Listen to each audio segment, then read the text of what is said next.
Buckle up, everyone, because today we are taking off into the wild blue yonder.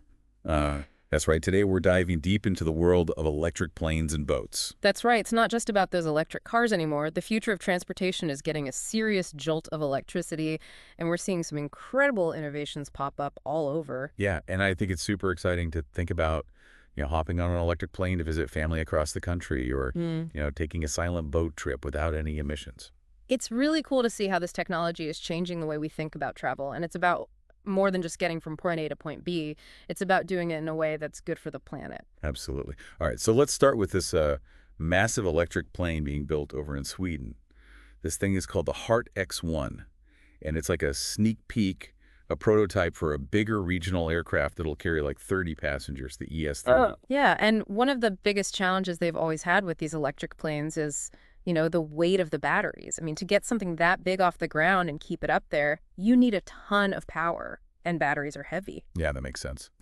So how are they solving that problem? Well, Heart Aerospace, the company behind the X1, they're trying out this hybrid system. Oh, so it's not like totally electric. Not for those super long trips. The Heart X1, it's got this huge wingspan, like 32 meters, and it can fly up to 800 kilometers on just electric power, but when they need to go further, it switches over to those traditional engines. So it's like those hybrid cars we see, but for the sky. Yeah, that's a good way to put it, and it's a pretty smart move because it lets them work around those battery limitations we have now, but still gives, some awesome benefits on those shorter flights. Okay, so what kind of benefits are we talking here? Well, first off, think about all those emissions we can cut down. Electric motors, they don't pump out all those nasty pollutants that you get with regular engines, so this could be a real game changer for, making air travel a lot greener. That's awesome for the planet. Right, and it's not just good for the environment, but also for you and me as passengers. Think about how quiet those flights would be.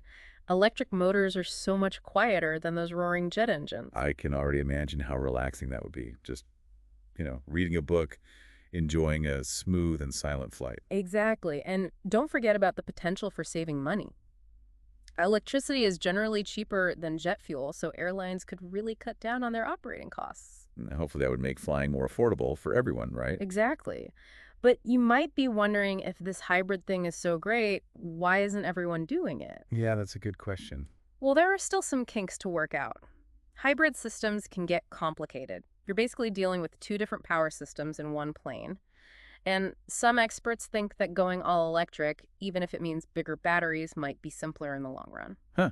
So are they saying ditch the hybrid and go all in on electric? Well, we talked to this aerospace engineer, Josh Portlock, who has some pretty strong opinions about this. Oh, really? What's he saying? He's worried about all the extra maintenance that comes with hybrid systems, more parts, more things to go wrong. Plus, he thinks all that switching back and forth between electric and regular power could wear down those batteries faster.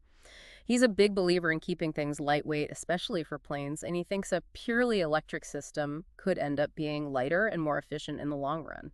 So he's like team all electric all the way. Pretty much, and he raises some valid points. It's a big debate right now. Is hybrid just a temporary fix until those batteries get better, or is it here to stay? It's a tough one, for sure. Yeah. So when do we get to see this Heart X1 take to the skies for real?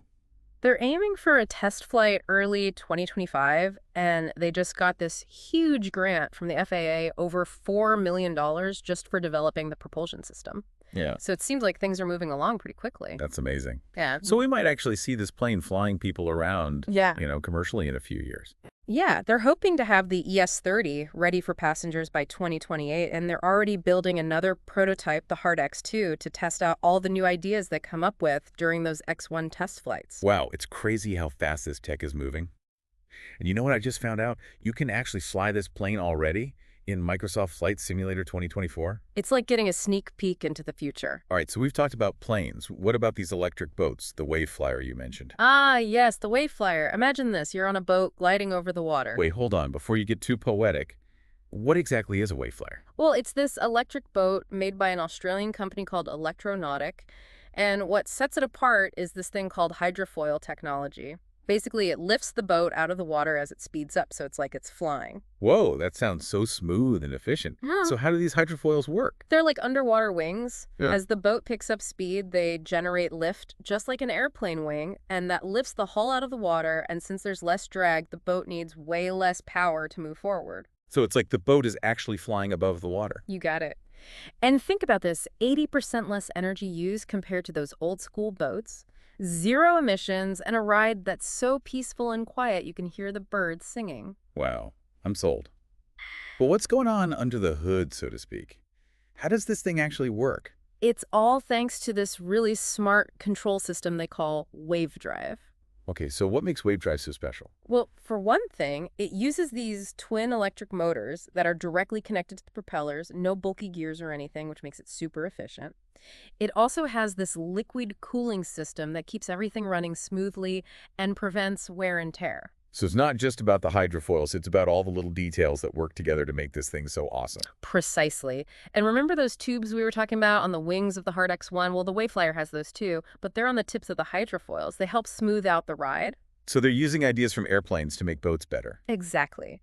And here's another cool thing. The tail on this boat, it angles downwards instead of upwards like most boats. Downwards, why would they do that? It's for stability. That downward angle helps to keep the boat level even in rough waters. So this thing is built for some serious choppiness, huh? Oh, yeah. And with its ability to move in 4 different directions, it's super maneuverable. 4 different directions. Huh? I'm not a boat expert. What does that even mean? Because most boats can go up and down, left and right, forward and backward, but this one can also tilt or bank like an airplane. Wow, that's incredible. It sounds like they thought of everything. And get this boat even went viral on TikTok. A short clip of it in action got over 2 million views in just one day. No way. People are really into this technology, huh? It's no surprise. I mean, the WaveFlyer is like the perfect example of how you can take cutting-edge technology, make it sustainable, and create something truly mind-blowing. So we've got these electric planes taken to the skies and these super efficient boats gliding over the waves. What's next for electric transportation? That's what we'll be diving into in part 2 of this deep dive. We'll take a closer look at some of the tech and talk about what challenges and breakthroughs we can expect down the road. Sounds good. It'll be fascinating. All right, we'll be right back after a short break. See you soon. All right, we're back, and man, last time we were talking about some pretty amazing tech, like those electric planes and boats. But I'm guessing there's still some big challenges to making all this stuff, mainstream. You're right on the money. One of the biggest hurdles is still those batteries. We need batteries that are way lighter and can store a lot more energy if we want to see electric planes flying those really long distances. Yeah, it's kind of a catch-22, right? You need more batteries for longer flights, but more batteries make the plane heavier and less efficient. Exactly. It's a constant balancing act. But the good news is battery tech is moving super fast. Scientists are working on all sorts of cool stuff like solid-state batteries, lithium-sulfur batteries, and even hydrogen fuel cells as a power source. Wow. So you're saying maybe someday I could fly to Europe to see family without, feeling guilty about my carbon footprint? It's definitely possible. It might not be tomorrow or next year, but the progress is looking really promising. Okay, let's go back to those hybrid planes for a second. We heard from that engineer, Josh Portlock, last time, and he seemed kind of skeptical about those hybrid systems. Yeah. Too complex, too many things to go wrong. What are your thoughts on all that? Yeah, hybrid systems, they definitely have their pros and cons. There's always that trade-off between using the newest tech and sticking with something simpler and more reliable. But I think these hybrid systems are like a crucial stepping stone. They let us take advantage of electric power now while we're waiting for those batteries to catch up. So it's kind of like a bridge to an all-electric future. Yeah, exactly. And it's not just about the batteries themselves. We also have to think about all the infrastructure that's needed to support these electric planes and boats. Things like charging stations, maintenance facilities, and making sure our power grid can handle all that extra demand for electricity. So it's a lot more complicated than just swapping out a gas engine for an electric one. For sure, this whole shift to electric transportation is going to require us to rethink the entire system, from how we generate power to how we distribute it. It sounds like a huge undertaking, but also a huge opportunity to create a much more sustainable energy system. Absolutely. All right, let's get back to those electric boats for a minute. There's a lot more to them than just hydrofoils, even though those are pretty awesome. What else is happening in that world? I'm all ears. I love those hydrofoils. Yeah. But I'm curious what other cool tech they're using. Well, they're making some really big strides in electric motor efficiency. Those new motors are lighter, more powerful, and use way less energy. So they're basically squeezing more power out of less juice. Exactly. And that means boats can travel further on a single charge, which is a big deal. They're also making progress with those battery management systems, the things that make sure the batteries are working at their best and last as long as possible. And even the shape of the boats is changing. They're designing them to reduce drag and make them super efficient. Wow, so they're really pulling out all the stops to make these electric boats a real contender? Are they actually good enough to compete with those big gas-guzzling boats? They're getting there for some uses like ferries, pleasure boats, even some smaller cargo ships. Electric boats are already a pretty awesome choice. Okay, but what about those giant container ships? The ones that haul stuff across the ocean. Will we ever see electric versions of those? That's a tougher one. Those ships are massive and need a ton of power, but there's a lot of research going on. Companies are trying out hydrogen fuel cells, battery hybrid systems, even using the wind to help propel those ships, all to make shipping more eco-friendly. It's pretty amazing to see how much effort is going into making even the biggest ships more sustainable. It really feels like a transportation revolution is happening all around us. It's a very exciting time, and there's this feeling that we're really on the cusp of something big. It's not just about the technology itself, it's about this vision of a future where transportation is cleaner, quieter, and better for everyone. I love that it's so inspiring to see all this innovation driven by a desire to make the world a better place. But beyond all the cool tech and the environmental stuff, what other exciting developments are you keeping an eye on? What's next? One area that I find super fascinating is this whole thing with artificial intelligence and autonomous navigation. Imagine electric planes and boats that can basically drive themselves, optimizing routes and saving energy. Wait, hold on. Self-driving boats and planes, that sounds like something out of a movie. But you're saying it's actually happening? It is. We already have self-driving cars on the roads, and it's only a matter of time before we see the same tech in the air and on the water. Of course, there are some hurdles to overcome, technical stuff and regulations, but the progress is incredible. So what would all this self-driving stuff mean for us regular folks? Well, for one, it could make travel a lot safer. AI systems, they can react way faster than humans and they don't get tired or distracted. Plus, they're constantly analyzing data and making adjustments to improve performance and avoid dangerous situations. So it's all about making transportation safer and more efficient. Exactly. And it could also make travel more accessible. Imagine people who can't drive a regular car because of disability being able to get around on their own using these autonomous electric vehicles. That's a really cool idea. Using technology to make transportation not only greener, but also more inclusive for everyone. It's really amazing what we can achieve when we combine human creativity with technology. And this is really just the beginning. There's so much more to come. This is all so mind-blowing. I can't wait to see what the future holds for electric transportation. But before we get lost in all the tech, let's step back and think about the bigger picture. How will this transportation revolution affect our lives beyond just getting from point A to point B? That's the big question, and that's what we're going to explore in part 3 of our deep dive. We'll look at the economic and social impacts of this whole shift from new jobs to changes in how we design our cities to how we can revitalize rural communities. It's going to be a really interesting discussion. Sounds good to me. We'll be right back after a quick break. All right, we're back. And, we've spent the last 2 parts talking about all this amazing technology, but now it's time to zoom out and think about the big picture. How will this whole electric transportation thing actually change the world? Not just how we get around, but, jobs, communities, our everyday lives. What's it all going to look like? That's the million-dollar question, isn't it? It's not just about, swapping out engines. It's a whole system change, and that's going to have ripple effects, throughout society. So where do we even start with all of that?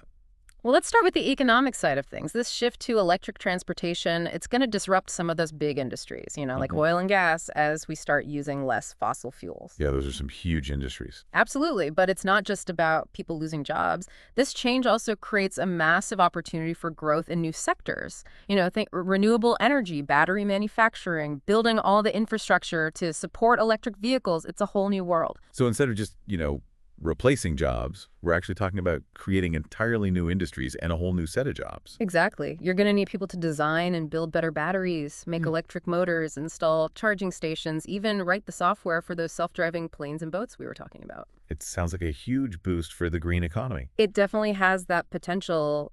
Governments and businesses that jump on board early, they could really benefit from this. That's the optimistic side. Yeah. But what about the people who work in those, traditional industries, Mm-hmm. the ones that might be affected by these changes? How do we make sure they're not left behind? That's a really important point and something we need to be thinking about right now.